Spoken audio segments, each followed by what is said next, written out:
Good evening. This is Ken Long from Tortoise Capital, and I want to review highlights of the workshops we just completed in Raleigh this week from March 18th to the 23rd, 2016. We had a 3-day weekend day trading course and then 2 days of live trading.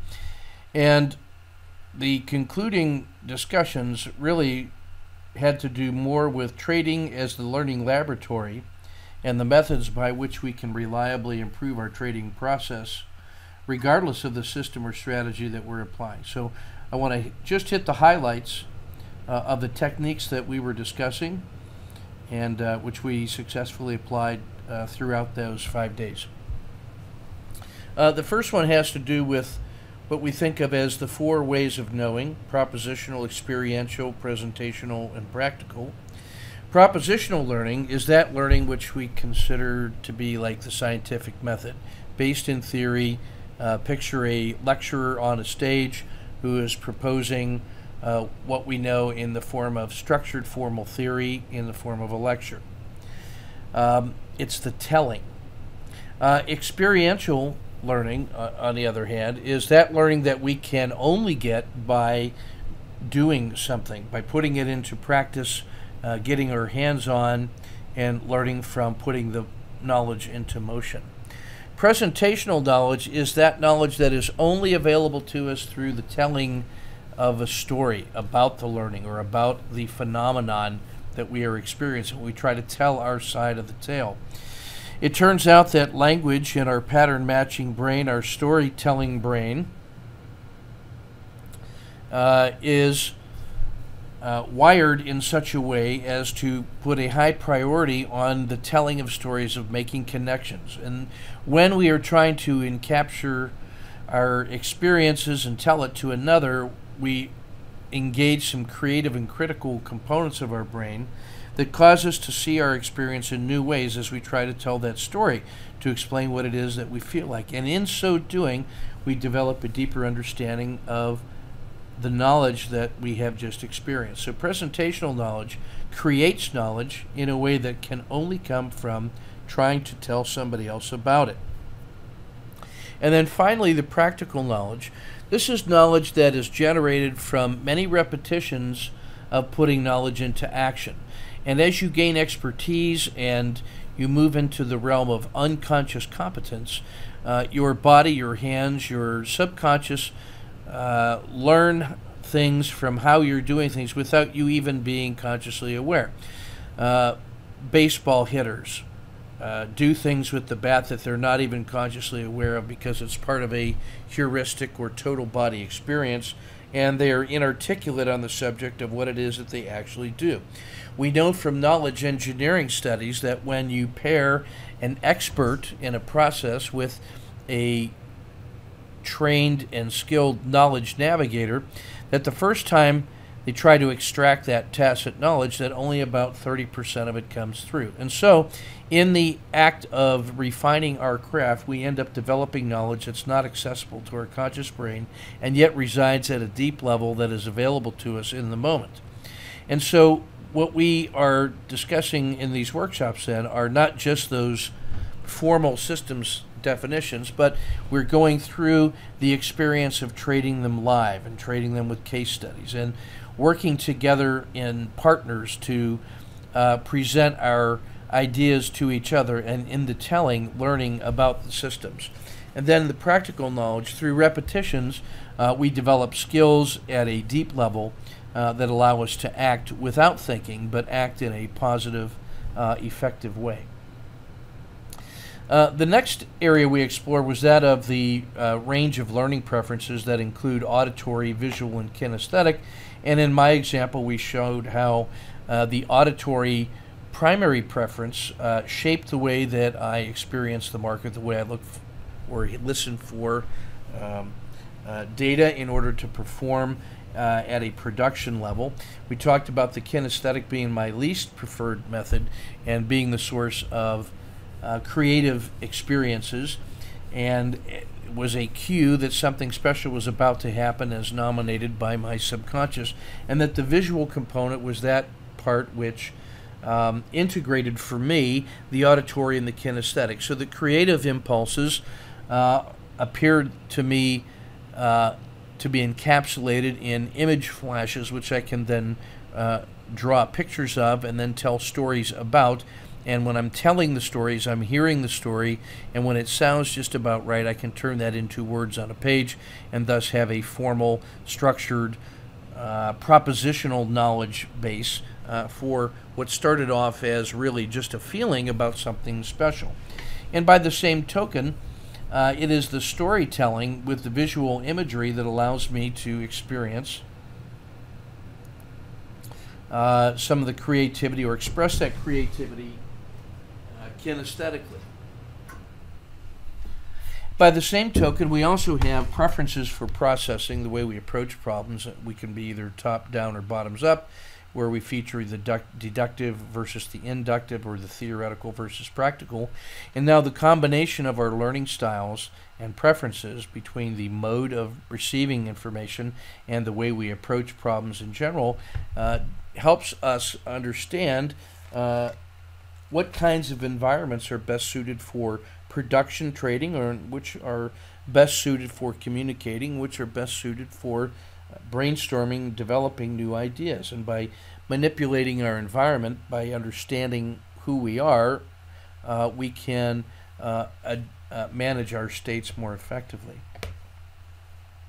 The next area we talked about was in the area of improving our actions through the planning, preparation, execution phase. And so really what we want to do is assess our performance in each of those three dimensions in a way that leads to effective action. And so the daily debriefing that we conduct is a simple chart that allows us to examine the plan, which is our top-down view of selecting targets that are consistent with the read of the market. Preparing, which then takes those candidate targets and develops detailed trading plans consistent with the trading process questions. And then execution, which is waiting for environmental cues that we will then select the particular target that should be engaged and then traded in a certain way. And we had an insight this weekend that of all three of those phases, the one that you should focus probably the most on is the preparation, which includes the rehearsal. Because that's the one that you can control. The planning is really just an estimate of what's going on and what might be happening. The execution really is relying on your ability to sense and respond for environmental cues, and you have to engage the market, and you have much less control over that. But the preparation phase is really up to you to do effectively or not. You get to decide when you've had enough. You get to decide how far you're going to go. You get to decide how many contingencies you develop a plan for. And so the preparation phase is, in my view, what really separates the men from the boys. Preparation is the one that if I had to just do one of them to the best of my ability, that prepare is the one that I can control the most. And so we then think of these three phases in terms of sustains, improves, and action plans. So if the sustains are the things that we want to do and continue to do, or things that we didn't do and that we should continue to not do, and improves are things that we did that we shouldn't do, or things we did that we could do better, or things that we omitted that we want to add into our process, then we can consider for each of those three domains how that leads to one or two things that we want to improve on for the next day. And then that becomes our accountability document as we assess the next day's plan. And so by simply putting things into action with this kind of structure, we can affect our entire trading process from soup to nuts. We talked next about Korb and his learning model, the experiential learning model from 1984, where we go through a process of experiencing things directly, called a concrete experience, which leads to reflective thinking about the event that got our attention. And then when we've satisfied that we have taken enough different perspectives in thinking about what just happened, we then look to see how we can fit that hypothetical or provisional new knowledge into our larger worldview through a process of abstract conceptualization, which then leads to a process of active experimentation to check to see if our conceptualization actually fits or if it actually works. And if the experiment confirms our hypothesis, then we can say that we've completed one cycle of this Kolb experiential learning model. To the extent that we are experiencing each of these phases, we can create learning that lasts. If we take shortcuts in any of these, then chances increase that this is learning that does not last. And we want to recognize, based on our personality types and preferences, that some of us prefer to be in some of these zones more than others. And so we can learn to leverage our strengths, but also know the limitations of those strengths and seek to develop our less developed areas in order to become a more effective learner. So that's Kolb learning style. Well, the Kolb learning style leads directly to our structured 4-part learning journal.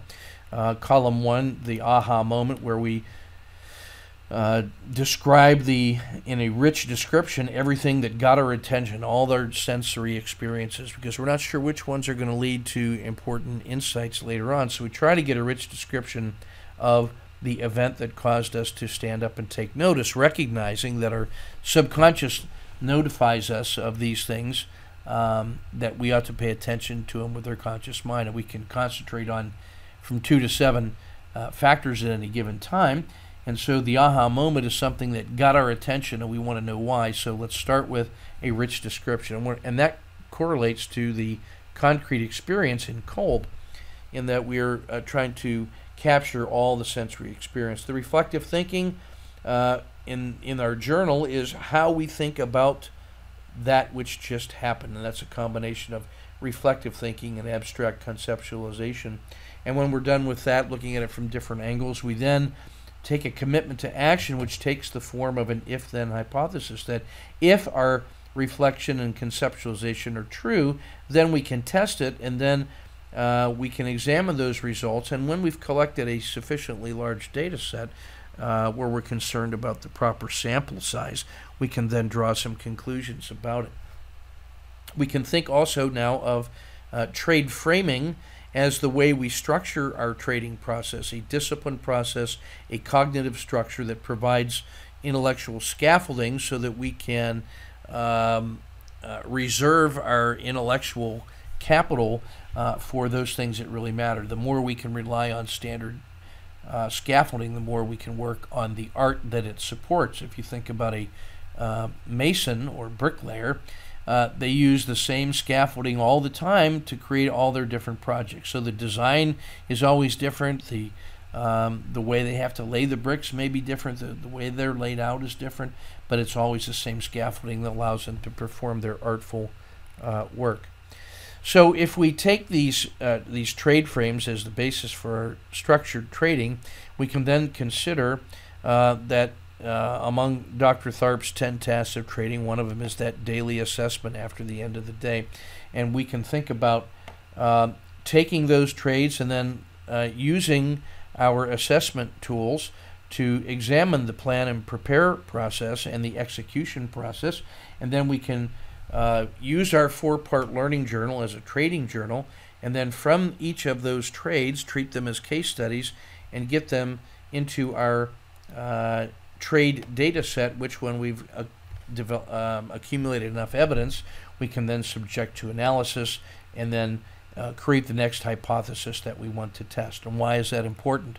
Well, 2 things came up really clearly for us in this latest set of workshops. We took a look at the research report on the implementation of the mechanical quick frog process, which had an N of over 550 trades. And from the data analysis, the highlights were that the average win was coming in at 0.85 R, the average loss at minus 0.5 R, with a 55% win rate. And when we examine the rules and really understand the rules, we can ask these 2 questions. How is it that the average trade can create a 0.85 R win? And there's only one way that they can do it according to that rule set. The trade had to get to 1.0 R, where half the position was sold to bank a 0.5 R, and then the remaining half had to go up to about 1.2 R, and then pull back and hit the 0.5 R trailing stop. That generates an 0.85 R trade. So that means that the majority of our trades are only going slightly past that 1.0 trade, and we've hit that stop. And so on the basis of that, we can say that maybe the best thing we want to do is do a better job of capturing those profits on the way up so that we are gaining more of that excursion to 1.2. And then the average loss is produced at the minus 0.5. The only way that trade can produce a minus 0.5R loss is if it, after entry, goes to 0.5R to the positive and then pulls back an entire frog box or a full 1R retracement, which then trips us out at minus 0.5R. And so in our view, by the time that trade gets to 0.5R, we ought to have our position stop established somewhere near break even or even slightly in the money, so that we can turn those minus 0.5R wins into something better than that, whether that's a smaller loss or a scratch, or preferred about a 0.1 or 0.2R win, to give that trade time to move up to the 1.0 or 1.2R, but then nudge that mountain of losses from minus 0.5 to the right. We only get the ability to analyze that data set in that way because of the collection of case studies that were all executed the same way. Without that large sample size, then the analysis is really not sufficiently grounded in practice to be able to be worth the time.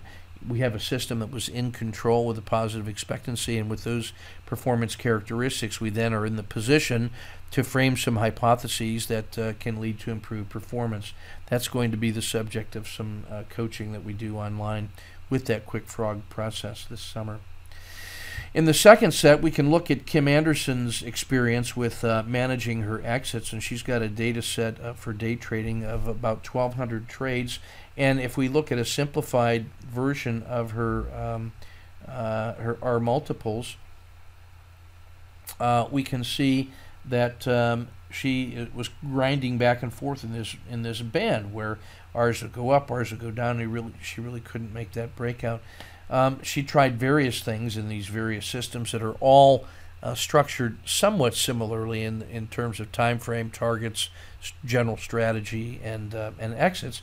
And by making a commitment to what I call ruthless risk management, very similar to what we just described with that frog improvement to the exit, she was able to make a statistically significant change in her performance in her R multiple generation, and that R multiple curve has become smooth and steadily climbing upward. And it's only because of the large data set and the commitment to changing only a few or one variable at a time that we're able to see that the system that's in control can actually be manipulated. So we think of all these things in terms of statistical process control, and we can now think of trading as the learning laboratory.